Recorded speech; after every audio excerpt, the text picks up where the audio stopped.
The J Highway Department has spent 2 weeks cleaning up these tires from area waterways, people's front yards, even on the highway. Meantime, investigators try to figure out who's putting them there. I'm Kelley Morris at the Battle of Plattsburgh. Coming up, I'll tell you what these folks bring to the Champlain Valley in addition to a history lesson. The DA says these cameras are going to help them greatly expand their resources. Downed trees and branches, you'll see that just about everywhere, but also quite an amazing picture.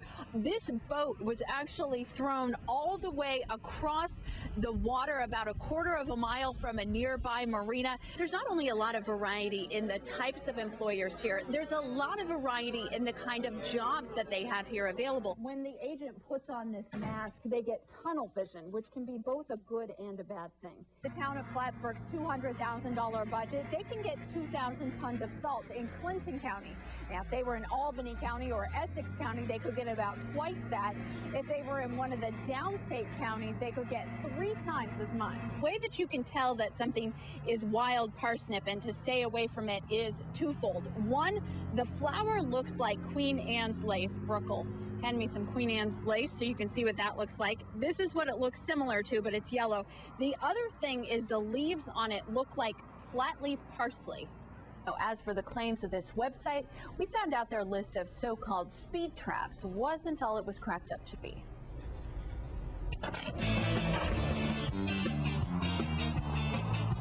Almost all drivers admit to occasionally having a need for speed, pushing the limit. Yes, a lot of times when I'm not paying attention, yeah. Usually by 5 or 10 miles an hour it happens. You ever get pulled over? Once in a while. It's the getting pulled over and getting a ticket part that has some drivers so mad they've started posting what they consider speed traps on a website, speedtrap.org. I should have checked it out before I came out today. Was what Jim LeCue said when we told him about the site as he was getting a ticket for doing 15 miles over the limit on Highway 89 on a trip home to New Hampshire. Are there speed traps in the Champlain Valley? Well, we decided to put the website to the test. We selected 8 of the sites in both New York and Vermont that they consider speed traps and decided to monitor them. We visited each location daily for a week during heavy commuter hours to see if we ran into law enforcement. We chose the most well-known speed traps in Vermont, New York, and the Upper Valley.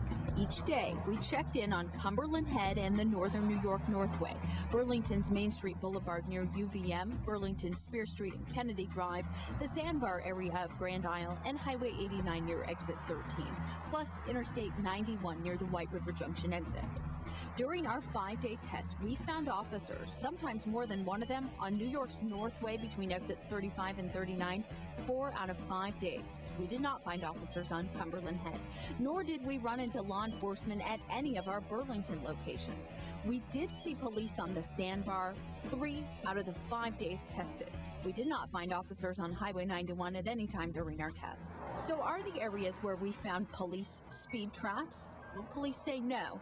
Police say what drivers are calling speed traps are really just areas needing enforcement. They call it a safety issue. There's a direct correlation between the amount of accidents and the speed that people are traveling at. And that there are no particular areas getting more attention than others. We do like to enforce the speed, though, when I say randomly, in different places. We don't like to stay in the same place all the time because obviously then if you get too used to one place, the people will speed in another place. Now, once again, we only checked for a week, but only had 2 areas that had officers during our test. It was no 3-hour tour for Dennis Corey, a district attorney from Montreal, and his girlfriend and dog. I heard the change. If you pitch my boat very quickly in the beach, and so fall. Corey and crew spent the night in this gazebo near Plattsburgh City Beach after their boat crashed into the shoreline. It's cold, very cold, yes, and raining and thunderstorm, lightning. That the anchor winch for some reason let go, and with the waves and the wind, the boat ended up on the beach. Corey tries to get his boat unstuck. No go. There's no damage other than that broken winch. Sheriff's deputies say this happens more often than they'd like. Are you hungry? Did you get a chance to eat anything? No. It's act of God. which will likely take an active man to fix.